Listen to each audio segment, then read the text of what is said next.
మాట్లాడదాం. గురుగారు నమస్కారం అండి. హలో. ఒక మాట అడుగుతాను. మీకు ఇప్పటికీ తెలుసుకోవాలనిపించలేదా మీ తల్లిదండ్రులు ఎవరు అని చెప్పి? ఏం చేస్తావు తెలుసుకుని? అంటే వాళ్ళకు నేను బరువై నన్ను వదిలినారా, లేదా నా కర్మ నా అదృష్టం ఇట్లా ఉండి ఆయనకు దొరికానా? ఈ జన్మలో వాళ్ళు తల్లిదండ్రులు, ఇంతకు ముందు జన్మలో ఎవరు? నేను వాళ్ళకెవరు, వాళ్ళు నాకెవరు? జన్మలు ఉన్నాయి అని అంటే నమ్ముతారా గురుగారు? 100%. మొన్న కూడా ఒక ప్రూఫ్ దొరికింది. ఎలా అంటే? కేరళలో ఒక ముస్లిం అమ్మాయి సడన్గా నా పేరు ఫలానా, నా ఊరు ఫలానా అని చెప్పింది. 7 years ఏజ్లో. కేరళలో మలయాళం తప్ప ఇంకోటి మాట్లాడతారు. అవునండి. ఆ అమ్మాయి ఏదో ఇంకో భాష మాట్లాడతాం. వీళ్ళకి ఆ భాష అసలు అర్థం కాదు. కొన్నాళ్ళు అక్కడ ఇక్కడ చూపించినాక ఒక అతను ఇది మాట్లాడేది మరాఠీ భాష. అప్పుడు ఆయన కొంచెం మరాఠీ తెలిసిన, నువ్వు అంటాండవే ఎక్కడ, ఏ ఊరు? పలానా ఊరు, మా భర్త పేరు ఇది, నా తమ్ముళ్ళ పేరు ఇది, మా అమ్మ పేరు ఇది, నాన్న పేరు ఇది, మేము పలానా ఊర్లో మలానా వీధిలో ఉంటాం. రికార్డెడ్ ఇది, సైంటిఫికల్లీ రికార్డెడ్. వీళ్ళు మళ్ళీ తీసుకొని పోయినారు. స్టేషన్లో దిగినాక నేరుగా నడుచుకుంటూ వాళ్ళ ఇంటి వరకు తీసుకొని పోయింది. రూట్ ఎట్లా తెలుసు? 7 years పిల్లకు కొత్త ఊర్లో తెలియాలి. ఇక్కడ వేరే స్టేట్ అసలు. ఇంటికి పోయింది, అందరికి మాట్లాడిచ్చింది. వాళ్ళ చెల్లో తమ్ముడు ఎవరో ఉంటే, నేను అప్పుడు 300 రూపాయలు దాచిపెట్టమని చెప్పినాను కదా ఫలానా డబ్బాలో, అది అట్లే ఉందా లేదా అని కూడా అడిగింది. అంత పక్కా ప్రూఫ్. ఖచ్చితంగా పరమాత్ముడు ఆ గత జన్మలు రాబోయే జన్మలు మనకు గుర్తు లేకుండా చేసి మనకెంతో సాయం చేస్తున్నాడు. ఎందుకని అంటారు? అవును, గత జన్మలే గుర్తుకొచ్చాయనుకోండి, ఓహో నేను అట్లుంటినా అట్లా చేస్తున్నా అని ఆ చింతనతో ఈ లైఫ్ను మీరు లీడ్ చేయలేరు. అట్లాగనే రాబోయే జన్మలు మీకు తెలిసిపోయినాయి, ఓ నేను అట్లుంటాను ఇట్లుంటాను అని దీన్ని సరిగ్గా దీనికి న్యాయం చేయరు. నిన్న గతాన్ని మీరు మార్చలేరు. రేపు ఉంటుందో లేదో తెలియదు, రూపు లేని రేపు. ఉన్న ఈ వర్తమానాన్ని సద్వినియోగం చేసుకోవాలి. Why we should have to bother about that? మీరు తెలుసుకునే ప్రయత్నం చేశారా గురుగారు మీ గత జన్మ ఏమిటి అనేది? ఒకానొక సందర్భంలో ఎక్కువ సార్లు నాకు యాక్సిడెంట్లు అయ్యి ఈ కాళ్ళు ఇరగడం, చేతులు ఇరగడం, రోడ్డు మీద ఎక్కడో నాది పట్ల మాత్రం సత్తుకుంటూ పోతా ఉంటే ఎవడో కూడా వచ్చి గుద్దేస్తాడు, ఇరుగుతాయి. నేను ఇంత పద్ధతిగా ఉన్నా, మా గురు చెప్పిన మంత్రం చేసుకుంటాను, ఏమిది అంటారు కదా, గురువు చెప్పినాడు వెనక్కు పోవచ్చు అని. దాన్ని ఉపయోగించినాం. ఒక 300-400 years ముందు బ్రిటిష్ వాళ్ళ దగ్గర నేను పోలీస్. అప్పుడు వాళ్ళు 12 రూపాయలు జీతం. వాని మాట కరెక్ట్గా వింటే వాడు రూపాయి పెంచుతాడు. ఆ పెంచే రూపాయి కోసము ఎవరిని కొట్టమంటే వాళ్ళను పిచ్చగా కొట్టేవాడిని, తన్నేవాడిని. వాళ్ళకి ఇరిగిన ఎముకలన్నీ నా ఒళ్ళులో ఇప్పుడు ఇరుగుతాను. ఆ తర్వాత వద్దు, ఇంకా గతం చూసుకోకూడదు, ఈ ఒక్క గతమే ఇంత చండాలంగా ఉంటే ఇంకా వేరే వేరే గతాలకు పోతే అవి ఇంకెంత చండాలమా, ఇంకెంత గొప్పవా? దానికి గొప్పదైనా నేనేం చేయలేను. ఇప్పుడు ఆ చండాలమైనా ఏం చేయలేను. కానీ దాని కర్మల ఫలితాలు నేను ఇక్కడ అనుభవించాల్సిందే ఏదో ఒక రూపంలో. ఇది తెలిసినాక అది తెలుసుకొని ఏం చేయాలా? తదుపరి జన్మ ఏమిటో కూడా తెలుస్తుందని నేను దాని వరకు పోలే. ఇదే స్టాప్. నాకు ఇక్కడ రియలైజేషన్ వచ్చింది, శక్తులు ఉన్నాయి, దాన్ని ఇట్లా చిన్న చిన్న దాంట్లకు వాడరాదు. ఎలాంటి వాటికి ఉపయోగించాలి? ఇంకోళ్లకు 10 మందికి ఉపయోగం పడేటట్లు. మొత్తం ఒక గ్రామంలో ఏదో జరగబోతా ఉంది, వీలైనంత వరకు వాళ్ళకు ముందు ఇన్ఫర్మేషన్ ఇచ్చేదానికి. అది డైరెక్ట్గా ఇట్లా జరుగుతుంది అని చెప్తే వాళ్ళు ఫంక్ అవుతారు. అరే భయ్ ఎప్పుడైనా ఇట్లా జరిగితే ఏం చేస్తారా, కొంచెం జాగ్రత్త పడండి, ఇండ్లు జర హైట్లో కట్టుకోండి, వరద వస్తుందో అని తోలుస్తుంది. అలా చెప్పున్నారా గురువుగారు? చెప్పడం వరకే నా ధర్మం. అది వాళ్ళు పాటిస్తారు పాటించారు వాళ్ళ కర్మ. కర్మ సిద్ధాంత చాలా గట్టి తల్లి. కర్మను ఎవరూ అతిక్రమించలేరు. మీరు చేసిన మంచి, మీరు చేసిన చెడ్డ, అంతే అన్నా రావచ్చు, ఎక్కువ అన్నా రావచ్చు, తక్కువ అన్నా రావచ్చు, కాస్త ముందుగా రావచ్చు, కాస్త వెనక రావచ్చు, కానీ వచ్చి తీరుతాయి. యుగాలని బట్టి చెబుతూ ఉంటారు కర్మ ఎలా ఉంటుందండి మనిషి తత్వం. ఒక చిన్న కథ చెప్తే మీకు అర్థమవుతుంది. చెప్పండి గురుగారు. ఒక ఊర్లో ఇద్దరు దోస్తులు, బెల్లం వ్యాపారం చేస్తాడు, ఒకడు రైస్ వ్యాపారం చేస్తాడు. ఈ రైస్ వ్యాపారం చేసేవాడికి ఒకసారి బెల్లం అవసరమైంది. దోస్త్ దగ్గర పోయి 1 కేజీ బెల్లం ఇరా అన్న. వాడు కొంచెం కనింగ్ ఫెలో, ఎంత దోస్త్ అయినా కానీ దాంట్లో లాభం తీసుకుంటాడు. రేటు మార్చలేడు దోస్త్ దగ్గర, అందుకని బెల్లం కొంచెం తగ్గించినాడు, కోసి 900 grams. ఆ ముద్ద ఇది కేజీ అని ఇచ్చినాడు. వీడు దోస్తు మీద నమ్మకం తీసుకొని పోయినాడు. వీడి ఇంటికి పోయేసరికి వానికి ఇంకోళ్ళు ఎవరో దోస్తు ఇంత బెల్లం ఇచ్చినాడు. ఈ దోస్తు బెల్లం అట్లా పెట్టేసినాడు, ఆ బెల్లం వాడుకున్నాడు. ఓ 10 days తర్వాత వీనికి రైస్ అవసరమైంది. ఈ దోస్తు దగ్గరకు వచ్చాడు, 1 కేజీ రైస్ కావాలా. లోపలికి పోయినాడు, తీసుకొని వచ్చి ఇచ్చినాడు. వీడు ఆల్రెడీ కనింగ్ ఫెలో కదా, ఇదేం కేజీ ఉన్నట్లు లేదే అని డౌట్ వచ్చింది. ఇంటికి పోయి తూకం వేసినాడు, 900 grams ఉంది. సంచి తీసుకొని వచ్చినాడు. దోస్త్ అంటే ఇదేనా, నాకే మోసం చేస్తావా, 100 grams తక్కువ ఉంది. అరే భయ్ నాది గల్తీ లేదురా, నువ్వు వచ్చి అడిగినప్పుడు నాది కేజీ రాయి నాకు కనపడలే, నువ్వు బెల్లం ఇచ్చినావు కదా నాకు కేజీ, అది కేజీ కదా, బెల్లం పెట్టి నీకు బియ్యం ఇచ్చినాను. So it is not my mistake, you have given 1 kg నా. ఇప్పుడు వీడు తేలుకుట్టిన దొంగ, తేలుకుట్టిన దొంగ, ఏం చెల్లుడు, నా బెల్లమే తుంచి ఇచ్చినావా, అయితే కరెక్ట్ ఉంటుందిలే అని పోయినాడు. తో జో భోయా ఓయి పల్పాయా, ఇది చెడు చేస్తాడు. అట్లాగానే ఒక మంచి చేస్తాడు. ఒక డాక్టర్లు ఎవరో దోస్తు పెండ్లికి పోయి ఒక ఊరు నుంచి వాళ్ళ ఊరికి పోతూ ఉన్నారు. నైట్ టైంలో వాళ్ళ కారు చెడిపోయింది, వాళ్ళకు మెకానిజం రాదు, బండ్లు ఆపుతూ ఉండరు, ఓడు ఆపుతలేరు. నైట్ 12 అవుతుంది, దొంగలు పడతారా, జంతువులు వస్తాయా, అడవి క్యారే భగవాన్ అని చింత పడుతూ లాస్ట్ ప్రయత్నం ఒక సైకిల్ మోటార్ వస్తా అంటే వాటికి ఆపినారు. ఆడ ఆగి ఏం సమస్య, గాడి సమస్య, లక్కీ నేను మెకానిక్ను అని బండి రిపేర్ చేసినాడు. కండిషన్, వాళ్ళు డబ్బు తీసి ఇవ్వని పోయినారు. నేను మెకానిక్ను, నా షాపుకు వచ్చి ఎవరైనా రిపేర్ చేసుకుంటే అప్పుడు నేను చార్జ్ తీసుకుంటా. ఇప్పుడు మీరు ఆపదలో ఉన్నారు, ఒక మనిషికి మనిషిగా సాయం చేసిన పైసా తీసుకోను అని చెప్పి వెళ్ళిపోయినాడు. 4-5 years వీళ్ళ హాస్పిటల్ బ్రహ్మాండంగా డెవలప్ అయింది, సూపర్ స్పెషాలిటీ హాస్పిటల్. ఆ టైంలో ఒక క్రిటికల్ కేసు వచ్చింది, ఒక యాక్సిడెంట్ అయ్యి ఒక మనిషి ఛిద్రం అయిపోయినాడు. వేరే హాస్పిటల్ వాళ్ళు నో ఛాన్సెస్ బతికేదానికి లేదు అన్నారు. వీళ్ళది సూపర్ స్పెషాలిటీ కదా అని అక్కడికి పట్టుకొని వచ్చినారు. వాళ్ళ ఫేస్ చూసినాక డాక్టర్లు ఇంటెన్సివ్ కేర్లోకి తీసుకుపోయినారు. వాళ్ళే స్వయంగా ఉండి ఒక 4 ఆపరేషన్లు కండక్ట్ చేసినారు. రక్తం సొలైన్ సంథింగ్ 4 days రాత్రి పగళ్ళు వాని పక్కనే ఉండి సేఫ్ ఐక్యూ నుంచి బయటికి తీసి వేసినారు. ఐక్యూ నుంచి తీసినాక వీడికి సెన్స్ వచ్చింది. అమ్మ నాయన, అరే భయ్ వాళ్ళు డాక్టర్లు దేవుళ్ళురా, ఎంత పైసా అడిగితే మనం అంత ఇస్తాం, నిన్ను భలే కాపాడినారు, ఎవరు వాళ్ళు, నేను ఒకసారి చూడాలా. వాళ్ళిద్దరు వచ్చినారు. వీడు 4 ఏళ్ళు జరిగింది గుర్తులేదు. వీడే ఈ మెకానిక్కే యాక్సిడెంట్ అయినాడు.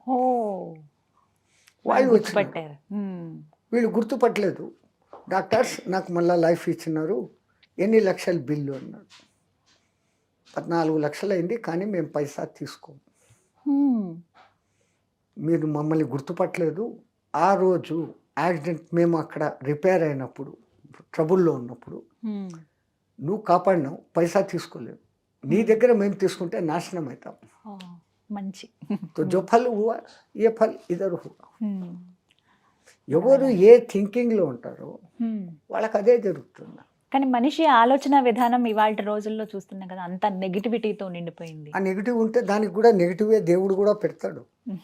ఇంకో ఎగ్జాంపుల్, ఒక భార్యాభర్త భోజనంకి కూర్చున్నారు, కొత్త దంపతులు, ఒక 6 months కూడా కాలే. ఒక బిచ్చగాడు బయట నుంచి భౌతిక భిక్షాం చేసేయాలి. ఆ మాత మన ఇద్దరు దాంట్లోంచి కొంచెం కొంచెం తీస్తాం వాడికి పెడతాం అనేది. వాడు బయటికి ఇట్లా తొంగి చూసినాడు, అరే వాడు ఎక్క కట్టా ఉన్నాడు, వానికేం వేసేది, ఎడైనా పని చేసుకోరా పో, ఇంకా పెట్టేది లేదు, కూర్చోడా భార్యకి. ఈ భార్య మరి కొంచెం దానం ధర్మం పుణ్యం ఉండాలా, మనం ఒక్క పిడిస తక్కువ తింటే ఏమైంది, వాడికి కొంచెం తాత్కాలికంగా ఉంటుంది కదా, పాపం వాడి ముఖం చాలా డల్గా. ఇది మాట కొంచెం రైజ్ అయింది, నేను మొగుడు నేను చెప్పింది వినాలా, అదే ధర్మం అంటే నువ్వు రైజ్ అయిపోతాడు, నేను తక్కువ కాదు, నేను ఎడ్యుకేటెడ్, అట్లా ఇట్లా రైజ్ అయిపోయింది. రైజ్ ఎంత అయిపోయింది అంటే విడాకులకు పోయింది. ఎర్లీ మార్నింగ్ పోయినారు, విడాకులు తీసేసుకున్నారు. వీడు రిచ్, ఆమె మంచి ఎడ్యుకేటెడ్, వీడు ఎడ్యుకేటెడ్. పోయిన 2 years తర్వాత ఆమె మళ్ళీ ఒక కంపెనీలో పనిచేస్తుంటే ఆ కంపెనీలో ఒక ఉద్యోగస్తుడు ప్రపోజ్ పెట్టినాడు, పెళ్ళి చేసుకున్నాడు. వాళ్ళిద్దరు హ్యాపీ. వాళ్ళు భోంచేస్తా అంటే ఒక బిచ్చగాడు వచ్చినాడు. ఈమెకు ముందు ఎక్స్పీరియన్స్ ఉంది కదా, మొగుడు ఏమంటాడు అని, ఏమండి వానికి ఏమన్నా పెడతామా అని. ఈ ఒక్క పూట మనం తినకపోతే ఏం కాదు, నీది నాది కలిపి వానికి ఇవ్వండి ఇచ్చేస్తున్నారు. ఈమె భిక్షం తీసుకొని పోయి వానికి వేస్తే అంటే వాడు ఓల్డ్ హస్బెండ్ భిక్ష వేసేసి లోపలికి వచ్చి ఏడుస్తా కూర్చుని. ఏమి అంటే వాడు పాపం అంతరిచ్చు, ఈ పొద్దు ఇట్లా అయిపోయినాడు, వాడు నా ఓల్డ్ హస్బెండ్. అరే పిచ్చిదానా, నేనెవరో నీకు తెలుసునా, నువ్వు ఆ పొద్దు భిక్షం వేయకుండా తరిమేసినావే, మీ మొగుడు నన్ను తరిమేసినాడే భిక్షం వేయకుండా, నేనేవాడు. సో ప్రకృతి ఏం చేసినామో అది మళ్ళీ సర్కిట్లో one way or the other way ఇస్తుంది ఏదో ఒక రకంగా. ఇలాంటి స్టోరీ నేను ఎప్పుడు వెళ్ళలేదు గురువు గారు, ఇలా జరుగుతూ ఉంటాయి. ఎందుకంటే డైరెక్ట్ ఎగ్జాంపుల్ చెప్పి శాస్త్ర ప్రమాణాలు చెప్తే ఈ కాలంలో డోంట్ కేర్. కనీసం ఈ కథలు వింటే అన్నా దానం ధర్మం అనేది ఎంత గొప్ప మాట, మన పూర్వీకులు ఎంత చెప్పారు దాని గురించి. ఒక ఆకలితో ఉన్న కడుపుకు మీరు ఎంత పెట్టినారంటే వాని వైశ్వానరుణ్ణి చల్ల చేశారు, వైశ్వాన అగ్నిని చల్ల చేశారు. ఆ వైశ్వానరుడు మిమ్మల్ని ఆశీర్వదిస్తాడు. ఆ బిచ్చగాడికి నువ్వు బాగుండు, శతమానం భవతి లాంటి మంత్రాలు రాకున్నా, అమ్మ నా కడుపు మంట సల్లరిచినావు, నీది కడుపు సల్గా ఉండు అని అన్నా ఒక మాట అన్నా చెప్తాడు. కానీ కొంతమందిని చూస్తామండి, అన్నీ ఉంటాయి అయినా అడుక్కుంటూనే ఉంటారు, ఎవరో ఒకరిని ఏదో ఒకటి ఇలా కావాలి, మీకు ఇలా ఉంది. అది వాడి కర్మ సిద్ధాంతం. మళ్ళీ మన భారతదేశంలో ఈ కర్మ సిద్ధాంత ప్రబలం. వాడికి ఎంత ఉన్నా ఏమీ చేయలేడు. రెండవది కోట్లు ఉంటాయి, వాడు మనలాగా స్వీట్లు 1/2 kg తినలేడు, 1/2 kg కాదు, ఒక ముక్క తినలేడు. వాడికి 100 కోట్లు ఉండి ఏం ప్రయోజనం? నరకం అది. స్వర్గం నరకం ఇంకెక్కడో లేవు, ఇక్కడనే ఉన్నాయి. కొంతమందిని గమనిస్తాం గురువు గారు, ఎప్పుడు పక్కన వాళ్ళ లైఫ్ ఎలా ఉంది, వాళ్ళ మీద ఏదో ఒకటి చాడీలు చెప్పడము, వీళ్ళు ఇలా అని మాట్లాడడము, వాళ్ళ పర్సనల్ లైఫ్ గురించి మాట్లాడడం, ఇవి ఎక్కువగా చూస్తూ ఉంటాం. అంటే ఇలాంటి మనస్తత్వాలు అసలు ఎందుకు వస్తాయి? కంపారిజన్ చేసుకోవటం, పోలిక అంటారు కంపారిజన్. వీడికి వాడిలాగా లేడు, ఆ లేనప్పుడు ఇంకా వాడిని తక్కువ చేయాలి. ఆ చేయాలంటే వాడు చెయ్యని పనులన్నీ మనం ఇక్కడ ప్రచారం చేయాలి. ఒక ఈగో సాటిస్ఫాక్షన్, మ్యాడిజం లేదా సాడిజం అంటారు, మీ తెలుగులో దానికి ఆతతాయితనం అంటారు. ఎదుటి మనిషి బాధపడుతుంటే చూసి సంతోషించే దుర్మార్గపు లక్షణం. అలాంటి వాళ్ళకి పున్నామ నరకాలే. తర్వాత మళ్ళీ వాడికి మనిషి జన్మ రాదు, జంతు జన్మలే. అవునా? అక్కడ ఎక్కడైనా అదే ఇట్లా అని ఎప్పుడో పశ్చాత్తాపం పడుతుంది. ఆ పరమాత్ముడే ఈయనకి ఇంకో ఛాన్స్ ఇస్తామని మళ్ళీ ఈ మానవ దేహం ఇస్తే కనీసం అప్పుడన్నా వాడు ఆ రియలైజేషన్లో ఉండి కొంచెం కొంచెం ఇంకో జన్మకు డెవలప్ అవుతూ ఎన్నో జన్మలు ఎత్తితే ఆ దిక్కుమాలిన మోక్షం. ఇప్పుడు అన్నారు పరమాత్ముడు ఇలా నిర్ణయిస్తాడు ఎవరికి ఏ జన్మ ఇవ్వాలని చెప్పి. కానీ కొన్ని పురాణాల్లో రాసి ఉంటుందట కదా, ఎటువంటి తప్పు చేస్తే ఏ శిక్ష వాళ్ళకు ఉంటుంది, ఎటువంటి జీవితం వాళ్ళ తర్వాత లైఫ్ ఎలా ఉండాలనేది ఆ దైవమే నిర్ణయిస్తాడు. ఆ పురాణాల్లో ఏమని రాసి ఉంటుందో వివరిస్తారా? ఎటువంటి తప్పులు చేస్తే ఎలాంటి లైఫ్ వస్తుంది అని? గరుడ పురాణం అనేదే ఒక పురాణం ఉంది. దాంట్లో ఏ ఏ పాపాలు చేస్తే ఏ ఏ శిక్షలు. ఒక భార్య భర్తతో కాకుండా ఇంకొకరిని కలిస్తే ఆ కలిసిన వాణి రూపంతో ఒక ఇనుప విగ్రహాన్ని తయారు చేసి కాల్చి దాన్ని కౌగలించుకోమంటారు. అట్లాంటి శిక్షలు ఉంటాయి. అసలు కొంతమంది వితండవాదంగా ఈడ చచ్చిపోయినాక ఈ బాడీ ఈడ పడి ఉంది, దానికి గుచ్చితే నొప్పి లేదు. ఆత్మకు నయనం చిందంతి శస్త్రాన్ని నయనం దవతి పావక నశోషయతి మారుత. మరి ఏది అక్కడ బాధపడుతుంది నరకంలో, ఏది స్వర్గంలో సుఖం అనుభవిస్తుంది? కొంతమంది ఈ ప్రశ్న వేస్తారు. మా సాధు పరిషత్తులో కూడా ఒక్కొక్కసారి డిస్కషన్స్ పెడతాం, పోటీ. ఒకటి ఉంది అని చెప్పాలి, మళ్ళీ అది లేదు అని చెప్పాలి, లేదా ముందు లేదు అని చెప్పాలి, మళ్ళీ అదే ఉంది అని చెప్పాలి. అట్లా ఒకసారి సాధు పరిషత్లో మా దాదా గురు మహారాజ్ ఒక ప్రశ్న వేస్తున్నారు. స్వర్గం నరకం ఉండాయా? ఉండాయి అని నిరూపణగా చెప్పాలి, అస్సలు లేవు అని చెప్పాలి. ముందు ఏం చెప్తామని ఒకరిని అడిగిన, అవి లేవు స్వామి అన్న. ఎట్లా లేవు అంటున్నావు? ఎట్లా లేవు అంటున్నావు? మనుషుల్లో తప్పులు చేయకుండా ఉండేదానికి నరకం అనే భయం, మంచి పనులు చేసి ఎంకరేజ్ చేసేదానికి స్వర్గం అనేది కల్పించారు. ఉదాహరణ, ఎవడో ఒక జంతువును కొడతా ఉన్నాడు, అది కుయా కుయా అంటే వీడికి ఆనందం. నేను పోయి అరే భయ్ జంతు హింస పాపం కొట్టకురా అని అంటే నాకే హ్యాపీగా ఉంది, నువ్వు ఓడి సప్పేకి పో అంటాడు. ఈ నీ కొట్టినావు అంటే నరకంలోకి పోయినాక చచ్చిపోయినాక ఆడ నూనెలో వేసి నీకు ఫ్రై చేస్తాడరా అని చెప్తే అక్కడ ఎప్పుడో ఫ్రై చేస్తాడన్న భయంతో ఇక్కడ నువ్వు ఈ పాపం చేయవు. To restrain not to do bad things, నీ చేత చెడ్డ పనులు చేయించకుండా ఉండేదానికి నరకము అనే ఒక భయం. అట్లాగనే నీ చేత మంచి పనులు చేయొచ్చు. ఎవడో నా దగ్గరికి ఆకలిగా ఉన్నాను భోజనం పెట్టు అన్నాడు, నా దగ్గర పైసా లేదు, ఆడ పక్కన వాడి దగ్గర ఇంత కట్ట ఉంది, నేను పోయి భయ్ వానికి ఎంత కొంచెం భోజనం పెట్టు, పెడితే నువ్వు పెట్టు, నాకేం నేను పెట్టాను పో అంటాడు. ఆకలితో ఉన్నవానికి భోజనం పెడితే నువ్వు చచ్చిపోయినాక రంబ డ్యాన్స్ చూడొచ్చు అని చెప్తే వీడు చచ్చినాక చూసి ఆ రంబ డ్యాన్స్ కోసం ఈడ వీడికి ఫుల్ మీల్స్ పెడతాడు, కొంచెం పెట్టాడు. ఈ ఆత్మకు వాసనలు అంటుకుంటాయి.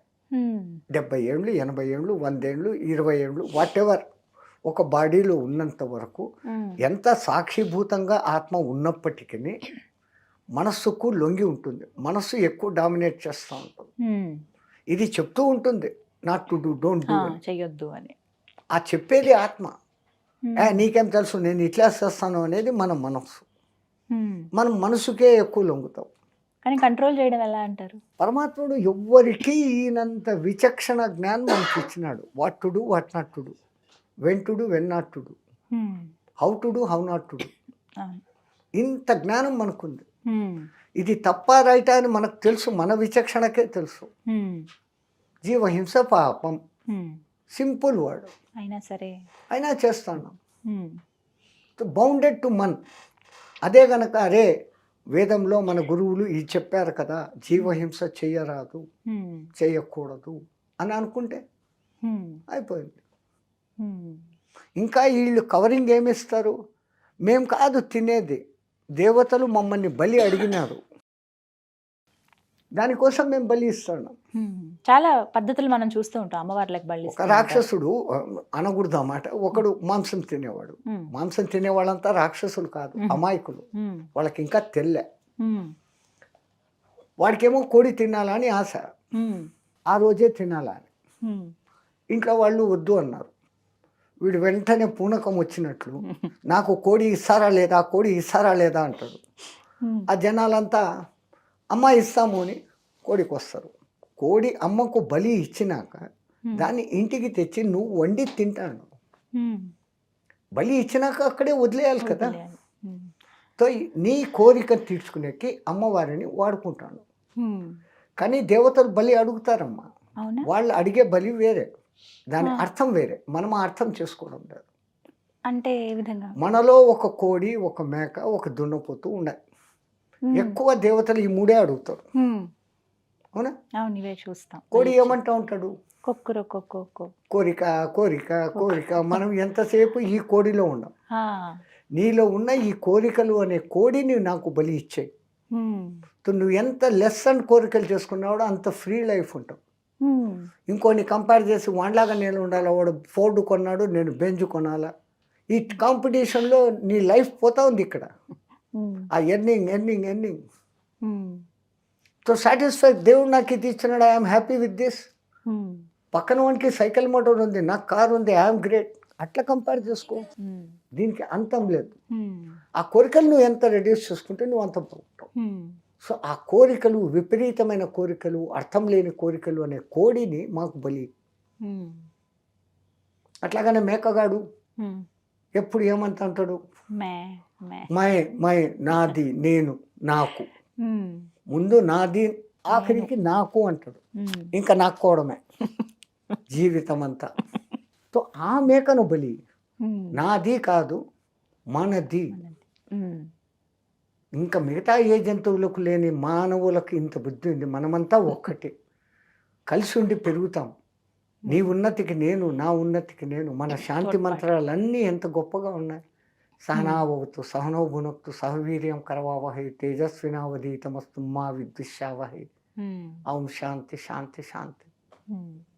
మన సంస్కారం అంత గొప్పగా చెప్పింది. ఆ దిక్కుమాలిన విదేశీ దండయాత్రలు మన మీద పడి ఒకళ్ళేమో వేదాలను తగలబెట్టారు. 3 ఏళ్ళు కాలిన నలంద, తక్షశిల విశ్వవిద్యాలయాలు ఉన్న ఆ మహత్తర గ్రంథాలు 3 ఏళ్ళు తగలబడినాయి. ప్రాణాలకు తెగించి లోపలికి పోయి తెచ్చినారో అది మనకు మిగిలి ఉంది. ఆ మిగిలి ఉన్నదే పూర్తిగా 4 వేదాలు నేర్చుకోవాలంటే ఒక్కొక్క వేదానికి 12 ఏళ్ళు టైం పడుతుంది. మిగిలి ఉన్నదే పూర్తి ఉంటే అసలు ఎన్నేళ్ళు పట్టేవో. ఋగ్వేదము 21 కాండలు, మనకి ఇప్పుడు అవైలబుల్తో ఉండేది 2. 2 ఏళ్ళకే ఈ 2 నేర్చుకునేకి మీకు 12 ఏళ్ళు పడుతుంది. అథర్వణ వేదం 108 శాఖలు, ఇప్పుడు 4, 5 ఉన్నాయి. సామవేదము అంతే, అన్నిటికన్నా ఎక్కువ సామవేదం. గానాలు వేల సంఖ్యలో ఉండేటివి, ఇప్పుడు 6, 7 ఉన్నాయి. అథర్వణ వేదము అంతే. వాళ్ళు అది ధ్వంసం చేసి ఆ తర్వాత వచ్చిన వాళ్ళు గురుకుల పాఠశాల వ్యవస్థను ధ్వంసం చేసి ఈ దిక్కుమాలిన ఏబిసిలు పెట్టినారు మన ఎత్తిన. ఏ ఫార్ యాపిల్ తిండి తిను, బి ఫార్ బ్యాట్ ఆడుకో, తర్వాత పిల్లులు కుక్కలు, C for cat, D for dog. ఇవే నేర్చుకుంటూ వస్తున్నాం మనం. ఇప్పుడు అదే గ్రేట్. ఇంగ్లీష్ రాకపోతే వాడంత చదవలేడు, కంపల్సరీ అయిపోయింది. మన దేశ భాష ఏమైపోయింది? మన దేశ భాష ఏదమ్మా? తెలుగు. మీ ఆంధ్ర భాష अपना पूरा भारत देश का हिंदी సంస్కృత్. మనం సంస్కృతాన్ని మర్చిపోయాం. సంస్కృతం చదివితే నీకు వేదం అర్థమవుతుంది. సంస్కృతం నేర్చుకుంటే సంస్కృతం ఒక సబ్జెక్ట్గా మాత్రమే ఉండిపోయింది అంతే. అది కూడా కొంతవరకేనండి. పాపం చాలామంది అల్లాడుతూ ఉన్నారు. ఇప్పటికీ ఆ సంస్కృతాన్ని బతికి ఈ మాత్రం అన్నా ఉంది అంటే అటువంటి మహానుభావుల పుణ్యం. బాసరలో ఇప్పుడు ఒక మహానుభావుడు ఉన్నాడు, వేద పాఠశాల నడుపుతున్నాడు. ప్రతిరోజు సాయంత్రం గంగా హారతి ఇస్తాడు, గోదావరి హారతి ఇస్తాడు. అనేక మంది విద్యార్థులను గురుకుల వ్యవస్థ పద్ధతిలోనే హాల్లో కూర్చోపెట్టి, బెంచీలు ఏసీ లేదు, కింద చెట్ల కింద ప్రకృతిలో నది ఒడ్డున ఇన్నిన్ని గంటలకు ఇది చెప్పాలి. 24 గంటలు వాళ్ళ మీద ఫోర్స్ లేదు. ఆడుకోండి, తిరగండి, పనులు చేయండి, యజ్ఞాలు చేయండి, ఇది చదువుకోండి ఆయన చెప్పించి నేర్పిస్తూ ఉన్నారు. అట్లాంటి వాళ్ళు ఎంతోమంది ఉన్నారు. కాశీలో అనేక ఉన్నాయి. సంస్కృత విద్యాలయమే ఉంది. కర్మ మన దేశానికి నా మాతృభాష. జర్మన్స్ జర్మన్లో మాట్లాడతారు, ఇటాలియన్స్ ఇటాలియన్లో మాట్లాడతారు, ఫ్రెంచ్లో మాట్లాడతాడు, చైనీస్ మాండేరియన్లో మాట్లాడతాడు. మనం ఏది మాట్లాడతాం? నా తెలుగు, నా కన్నడ, నా మలయాళం, నా మరాఠీ, నా గుజరాతీ, నా Bengali. Each state is having its own language. What is the use? కూపస్థ మండూక్, బాయిలో కప్పు. నీకు ఈ తెలుగులో నీకు తెలిసినంతనే నీకు తెలుసు. సంస్కృతంలో అనంతం ఉంది. సంస్కృతం నేర్చుకుంటే నీకు ఆ అనంతం అనుభూతం అవుతుంది. అంత అదే ప్రాముఖ్యత కూడా ఉండాలి కదా దేశవ్యాప్తంగా. మారాలి, వ్యవస్థ మారాలి. మనకంటూ ఒక భాష లేదే ఎంత అవమానకరమైన విషయం ఇది అనేది మన బుద్ధిలోకి వస్తే కంపల్సరీ చేసేయాలి. No compromise. గురుగారు, ఇప్పుడు ఇన్ని గవర్నమెంట్లు మీరు చూశారు కదా, మీకు మాకి ఈ దిక్మాలిన గవర్నమెంట్, పాలిటిక్స్, పోలీస్ ఈ మూడు మాకి కనెక్ట్ లేదు అసలు. We don't wants to talk about that subject. కానీ తెలుస్తుంది కదా ఎలా ఉంది సమాజం. తెలుస్తుంది. ఇప్పుడు జై ఎలా శ్రీమన్నారాయణ. అంతే. ఇప్పుడు ఎలా ఉంది, అప్పుడు ఎలా ఉంది, కంపారిజన్స్ అసలు వద్దనుకున్నారా? నో వాటి పాలిటిక్స్. గురించి ఎప్పుడు దట్ ఈస్ నాట్ ఆలోచన సబ్జెక్ట్. ఇప్పుడున్నటువంటి సమాజంలో హిందూ ధర్మం పైన చాలా వ్యాఖ్యలు వినిపిస్తూ ఉన్నాయి. ఇలా ఉన్నారు, అలా ఉన్నారు, అసలు ఇవన్నీ కరెక్ట్ కాదు, మన పురాణాలు అసలు జరగలేదు, ఇవన్నీ కల్పితాలు అని చెప్పి మాట్లాడుతున్నారు. అవి విన్నప్పుడు ఏమనిపిస్తుంది? వాళ్ళు అనేది కాస్త మాలాంటి వాళ్ళ దగ్గర వచ్చి డిబేట్లో కూర్చోమనండి. వాళ్ళు ఏదేది తప్పని చెప్తా ఉన్నారో అది కరెక్టా కాదా, వాళ్ళు అంటున్నది అసలు ఆ తప్పును వాళ్ళు అంటున్నది తప్పని అనుకొని అంటున్నారా, వాళ్ళకు తెలిసి అంటున్నారా, గుడ్డిగా అంటున్నారా? ఏ వ్యవస్థలో అయినా కొన్ని దోషాలు ఉంటాయమ్మా. ఒకప్పుడు సతీసాగమనం ఉండేది. బాల్ గంగాధర్ తిలక్, లాల్ బాల్ పాల్ లాంటి వాళ్ళు దాన్ని రూపుమాపారు. అస్పృశ్యత ఉండింది భయంకరంగా, ఉండింది ఒక వ్యవస్థ. ఆ కాలంలో వాళ్ళకి అది న్యాయం.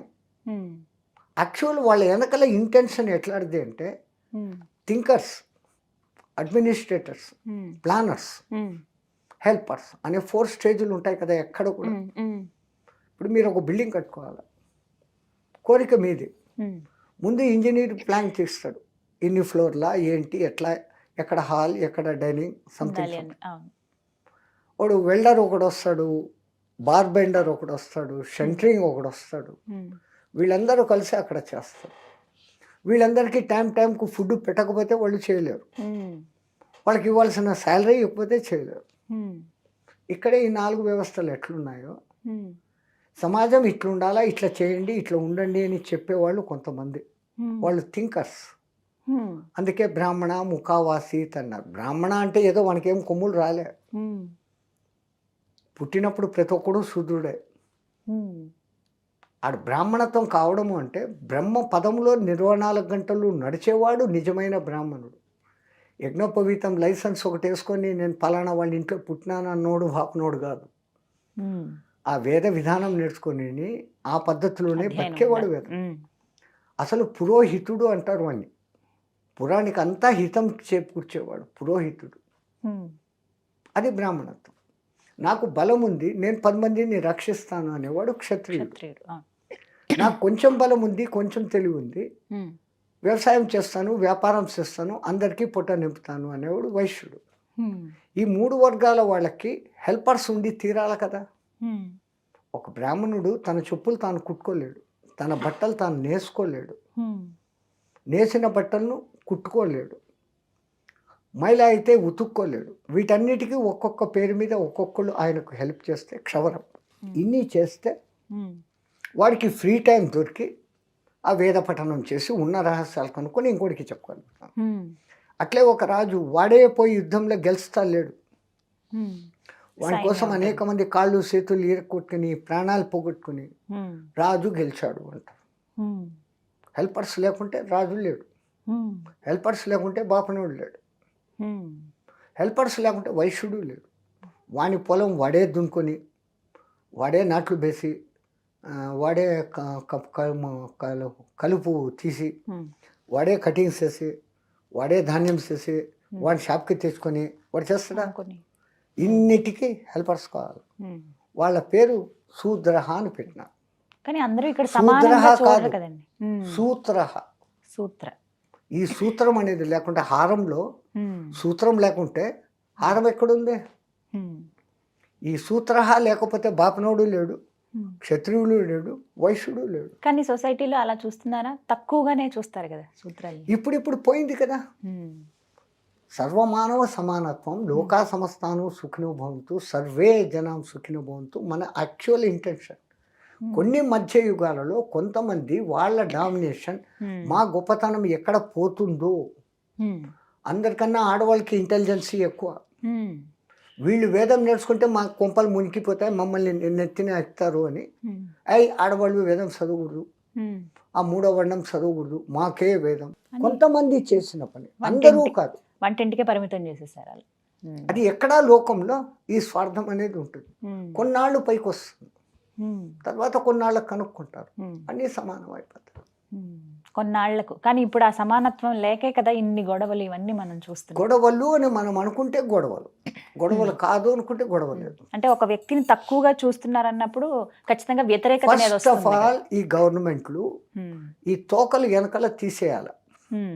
మై పఠాన్, మై ఠాగూర్, మీ దాంట్లో నాన్ రెడ్డి, నేను నాయుడు, సంథింగ్ యాదవ్, ఈ తోకలు ఉండకూడదు, జస్ట్ నేమ్. సెకండ్, వీఆర్ భారతీయులు, ఇండియన్స్ కాదు, భారతీయులు. ఆ తర్వాత నీ కులం, జాతి, మతం ఏమైనా పెట్టుకో, ఈ తోకలు తీసేస్తే తప్ప మన దేశంలో ఏకత్వం రాదు. వీళ్ళే ఆ వర్గం నాకు ఉండాలా, ఓట్లు కావాలా, ఈ వర్గం నాకు ఉండాలా, నేను మీకోసం అది చేస్తాను, ఇది చేస్తాను, వాళ్ళని అట్లా చేయండి, వీళ్ళని ఇట్లా చేయండి, వీళ్ళు లేపుతూ ఉన్నారు. వీళ్ళందరూ గ్రౌండ్ లెవెల్లో దోస్తు. ఇప్పుడు మీ దగ్గరికి స్వీపర్ వస్తాడు, అమ్మ బాగున్నావు, నువ్వు స్వీపర్ దూరం పో అన్న అంతం లేదు కదా. వాళ్ళు లేకపోతే ఏం చేస్తావు నువ్వు ఇక్కడ? పనే గడవదు. వాళ్ళకి ఇంపార్టెన్స్ ఇవ్వాలి. ఇప్పుడంటే మీకు ఈ ల్యాబొరేటరీస్, పోస్ట్ వ్యవహారం. ఒకప్పుడు వాళ్ళు వచ్చి తీస్తేనే కదా, లేకుంటే ఇల్లంతా కంపు కదా. సో ఎంత త్యాగజీవులు వాళ్ళు. వాళ్ళకి ఇచ్చేటువంటి విలువ కూడా వాళ్ళకి ఇవ్వాలి. కిలోమీటర్ల రోడ్డును ఊడ్చుకుంటారు. 2 రోజులు ఊడ్చుకుపోతే మీరు ఆ రోడ్డు మీద నడచలేరు. సో వాళ్ళు actual we have to pray them like a gods. వాళ్ళని దేవుళ్ళలాగా చూడాలి. అందుకే ఆ చిన్న తిరుపతి ఏమో ఉంది, అక్కడ పంతులు గారు ఒక తక్కువ వాడికి అని, మనం ఇప్పుడు తక్కువ వాడు అనే మాట వాడాల్సి వస్తూ ఉంది.